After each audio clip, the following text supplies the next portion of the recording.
नमस्कार, मी भारती पाटील आणि स्वागत आहे तुमचं आपल्या भारतीज किचनमध्ये। आज आपण बनवणार आहोत कमी व्यापाचं कमी खर्चाचं असं क्रीमी आईस्क्रीम।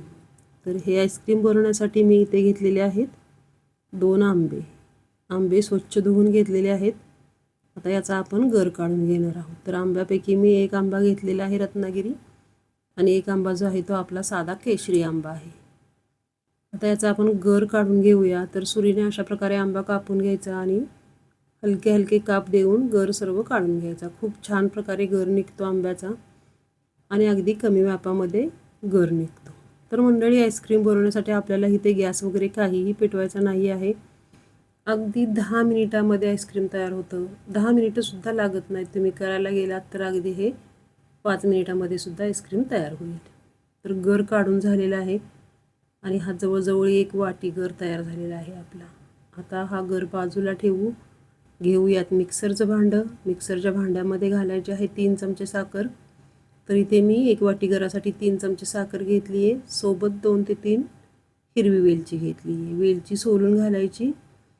सोबत घालायचे हे 7-8 काजू घेतलेत। काजू, साखर आणि वेलची एकदा बारीक वाटून घ्यायची। अशा प्रकारे फार बारीक नाही होत, थोडीशी जाडसर राहते, पण आपण नंतर याला फिरवणार आहेत। आता घालायची याच्यामध्ये साय। आता ही जी साय आहे ती 1 छोटा कप भरून साय आहे, म्हणजे किमान 4 चमचे तरी ही साय आहे। सोबत घालायचा आंब्याचा गर। परत झाकण लावायचं, परत मिक्सरला एकदा हे फिरवून घ्यायचं। एकदा म्हणजे अगदी छान याची फाईन पेस्ट करून घ्यायची। तर अशा प्रकारे पेस्ट तयार झालेली आहे याची। आता आपण साय घातलेली आहे। साईमध्ये थोडंसं पाण्याचा अंश असतो आणि तो पाण्याचा अंश ऑब्झर्व करण्यासाठी आपण इथे घालणार आहोत 3 चमचे दूध पावडर। आणि तुम्ही बघू शकता पेस्ट किती छान झालेली आहे। आता घालूया दूध पावडर। तर ही चमच्याने मोजून 3 चमचे दूध पावडर घेतली आहे मी। दूध पावडर घातल्याने याच्यामध्ये जो पाण्याचा अंश असतो तो छान असा ऑब्झर्व केला जातो। छान क्रीम तयार होते एकदम बारीक, आणि आईस्क्रीम जे आहे ते आपलं एकदम क्रीमी असं तयार होतं। आता याच्यामध्ये तुम्हाला हवं असल्यास ड्रायफ्रूटचे बारीक तुकडे घालू शकता किंवा क्रश करून घालू शकता आपल्या आवडीनुसार, किंवा हे असंच प्लेन सुद्धा ठेवू शकता। मी हे प्लेन ठेवलेलं आहे आणि आता ह्या तिन्ही कुल्हडमध्ये मी हे घालून घेणार आहे। तर हे कुल्हड आपल्याकडे आधी आईस्क्रीम आणलं होतं, त्याचे मी स्वच्छ करून ठेवलेले कुल्हड आहेत हे। आपल्याकडे कुल्हड नसतील तुमच्याकडे तर एखाद्या ग्लासमध्ये किंवा एखाद्या बाउलमध्ये वरतून फॉईल पेपर लावून सुद्धा हे आईस्क्रीम तुम्ही तयार करू शकता। तर माझ्याकडे कुल्हड होते, मी हे सर्व मिश्रण कुल्हडमध्ये घालणार आहे आणि तुम्ही बघू शकता बरोबर आपलं 3 कुल्हड भरलेले आहेत। आता हे भांड्याला जे लागले थोडे ते काढून घेऊ व्यवस्थित, आणि कुल्हड आहेत ते अशा प्रकारे हलवून घेऊ। असं हलवल्याने आतमध्ये जी हवा राहिलेली असते, म्हणजे एअर राहिलेला असतो, तो निघून जातो आणि आईस्क्रीममध्ये बर्फ तयार होत नाही। कुल्हडमध्ये आईस्क्रीम घातल्यानंतर आपल्या आवडीनुसार आपल्याला ड्रायफ्रूट्स घालायचे आहेत। तर मी इथे घातलेले आहेत पिस्त्याचे क्रश केलेले काप।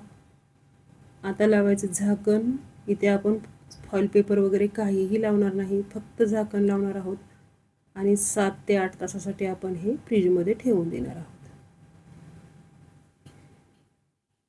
अशा प्रकारे आपलं रेडी झालेले बाउल आपण फ्रीजमध्ये ठेवले होते आणि बाहेर काढल्यानंतर तुम्ही बघू शकता अजून याच्यावरती बर्फाचा थोडासा लेअर आहे। 5 मिनिटं झाल्यानंतर ह्याला एका कापडाने आपण पुसून घेऊया आणि हे कोरडं करून घेऊया। आणि आता आपण चेक करूया आईस्क्रीम कसं झालेलं आहे ते। तर तुम्ही बघू शकता मी झाकण काढते एका कुल्हडचं आणि तुम्ही बघू शकता किती छान असं आपलं क्रीमी आईस्क्रीम तयार झालेलं आहे।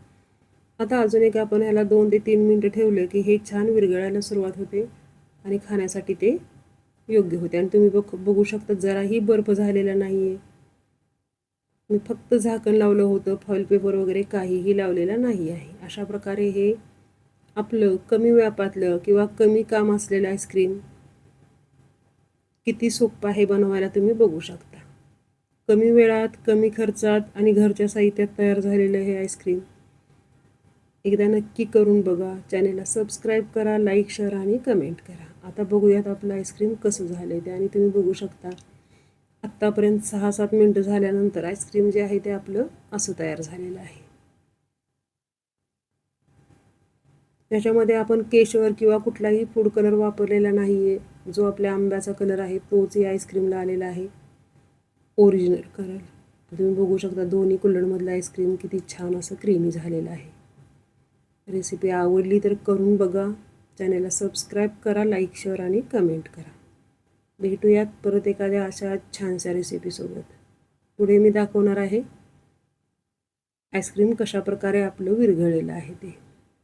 जराही बर्फ न झालेलं हे आईस्क्रीम एकदा नक्की करा आणि खाऊन बघा.